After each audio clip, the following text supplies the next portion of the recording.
Guys, in today's tutorial I'm going to show you how to manage your widgets, which is your home screen on your phone, how to add an app or how to remove an app on your home screen. So this is how you're going to do it. Just click on your Android phone like this, you can see, and you see your widget is here, your extra theme, your settings. Just click on widget. Then this is it. You can add your widgets, you can add any app to your desktop here, and you can remove. So you can add and remove any app on your widget for easy access.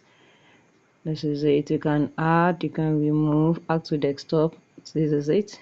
It is automatically here now. Do you see it now? So if you want to remove, you can add, and remove. This is it. It is very simple. So how to add or how to remove an app on your home screen automatically like this. That is what your widget is all about.